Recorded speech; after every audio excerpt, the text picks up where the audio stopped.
Is from Meyer Hatchery. And I order from these guys in the winter and the fall when cackle is off season, because they have chicks all year round. Okay, so most of them look pretty good. That guy looks like we need to get him into warmth really, really soon, but most of the rest of them look pretty good, which is good because sometimes you get a few DOAs. So I'm going to set them in the warmth as I'm showing you this because they really do need to be warm. And you see just how much they have stopped peeping. As soon as I put them in the warmth, they just stopped peeping. That's because they were cold and they were crying because they were cold. So we've got, they'll probably peep a little bit still, but at least they're now in this warmth, and I can kind of slow down with the video and not rush through it now that they're kind of warming up in this box. The actual ones that say adopt me, those are chicks that actually legitimately did hatch out late, so late that no one else was there. The only person that was there was the person cleaning out the incubators, and so they don't have any at all record of who's who and what's what. They don't know what sex they are. They don't know what breed they are, and basically with the person that cleans them out, they have to do something with them because everybody else is hatched out early enough to get sorted. And the ones that are late just kind of get thrown all in the same bin and get adopted out. So there's nothing wrong with them. They just hatch late. They hatch too late to be sorted. And it's a great way to fill up your box. Like they charge $15 per shipping as long as you get over 15 birds. And so that's what I did here. I helped save a few lives. Filled up my box a little bit, and sometimes they'll give you a couple extra, or at least one extra. I don't know if for sure all of who's who. I can tell the Easter eggers, but I don't know which one's going to be Frizzle yet until, of course, we do some growing and see what their feathers look. Ooh, looks like we might have a few Cochins or Brahms. I don't know what that guy is, because he's confusing me because he's got a spot on him, so it doesn't look like a Brahma because he's got some that it's just that weird, but he's got feathered feet. Usually like Brahmas don't have markings, so maybe it's a Cochin. I don't know. It's an interesting thing. You've got all these different chicks and you got to figure out, okay, what are they? And it may take you. Sometimes it may take you. When there's no record like that, it may take you, oh gosh, months and months to figure it out as they grow. But that's the exciting part. I love this. And I'm worried about the most this guy. This guy is really, really groggy and really loopy, and he may need a little bit of extra TLC to get him to kind of. His feet are really cold as I'm holding him up to light. His feet are just so cold, which means that, there we go, little guy. That means that he's banking on hypothermia if we don't do something. But when they start peeping like that, that's actually better than being completely,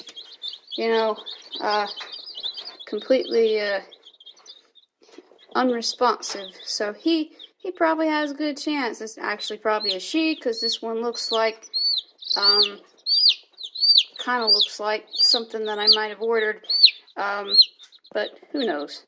So, anyway, about the only ones I don't know is a she would be the true adoption packs. So, these guys, they have a hurdle against them that most people wouldn't. But if we didn't give our broody hen any baby chicks, she would die, because she's not a hen that you could break the broody cycle. She's a silky, and she just would refuse to get off the nest, and she would die by starving and dehydrating, and she eventually, if you didn't give her something. So we're gonna give as many as will fit under her, and the rest, probably the weaker ones, are gonna stay. Definitely the weaker ones are gonna stay in the brooder, and then maybe a couple of ones that I don't have much of will stay in the brooder.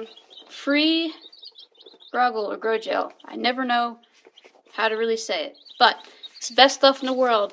Vitamins, minerals, all the stuff they need, food, water, all the same thing for their first meal. Helps them recuperate from the journey that they had in the mail. So I mix it up in this bowl, and now I have to wait for it to solidify before I can give it to the chicks. Meanwhile, I'm going to let the chicks go in the brooder. Alright, so now we got to give them their first meal.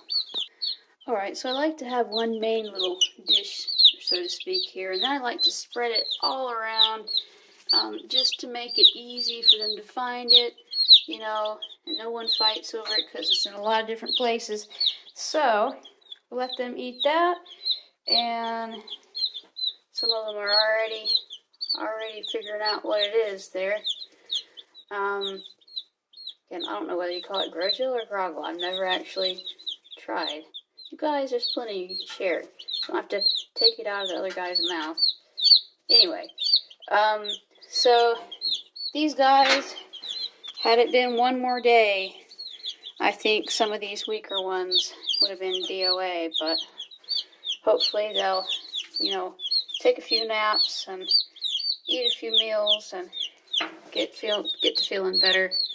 And that's about it. That's Meyer Hatchery unboxing. So hopefully in the spring we'll give you a Cackle Hatchery unboxing. Those are the two hatcheries that I primarily use. They're both really great hatcheries, really reputable.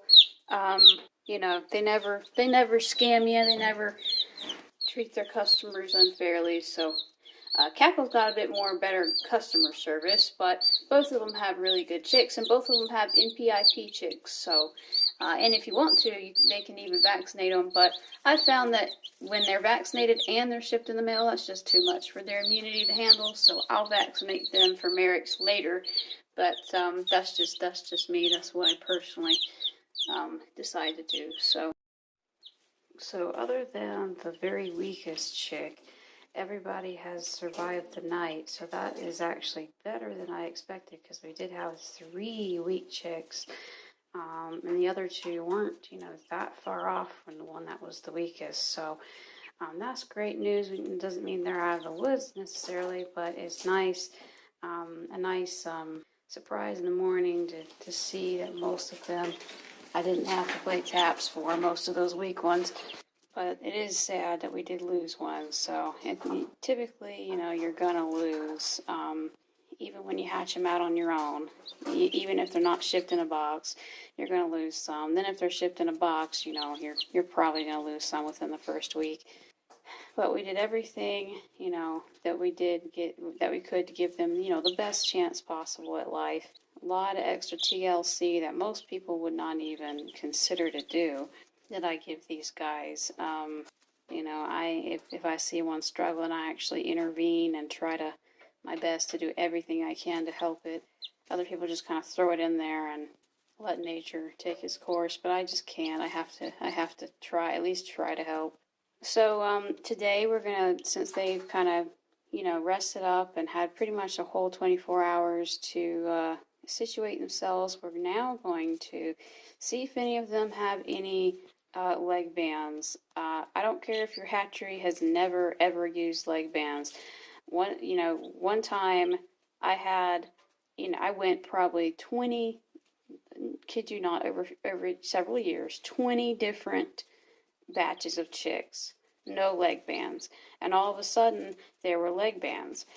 Those ones that got the fluffy legs, the feathered legs, you really got to pay attention to them, because those leg bands could be a little bit more hidden than the ones that have clean legs. So I'm not going to do this with the camera because it takes 2 hands. I don't have a good place to set the camera, but I'm going to check them and then see what I find. Meyer Hatchery is one of those, I believe, if I'm remembering correctly, that, you know, 9 times out of 10 does not put leg bands, but every once in a while you see some. Okay, so no leg bands, that was a good thing. Cackle's off season in fall and winter. Just looking at these guys, what I ordered was Easter Egger straight feather and Easter Egger frizzle.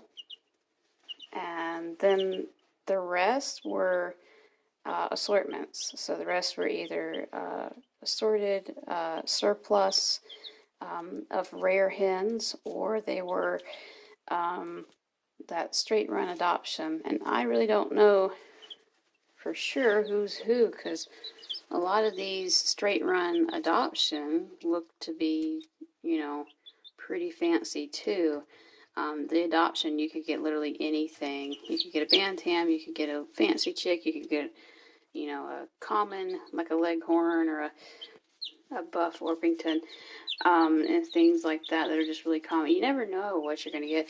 And, I think probably that guy kind of looks like a leghorn. I don't know. That guy looks like an ancana to me, if I'm saying that right. One of these little darker colored ones actually have a double toe, which is interesting. Just on one side, their faces kind of look like Easter eggers, but something about them just looks sort of different. I don't know. They don't really look like silkies. That guy right there really confuses me because he's got feathered legs, but he's got a kind of like a light Brahma, but he's got, this marking on his head. I've never seen that in a light Brahma, so I don't know who that one is. It could be, I guess, a cochin. I've also never seen that marking on a cochin before, so it might be like a blue splash cochin or something. Who knows? That one reminds me of a lavender Orpington, which is really cool because I haven't had one of those in years. I know there's at least one olive egger in here, and I don't know what that little gray one is next to that, what I think is a leghorn. I don't know what that little gray one, darker gray, that one's a mystery too.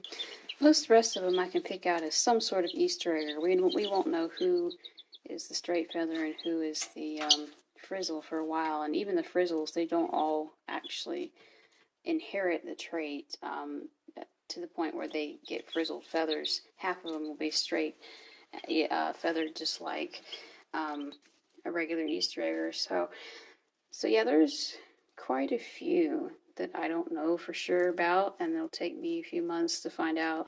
I know pretty well about 20 or 30 breeds, and after that, I don't know much about all the other hundreds and hundreds of different breeds out there. So, other people might look at this and know right away, but I don't.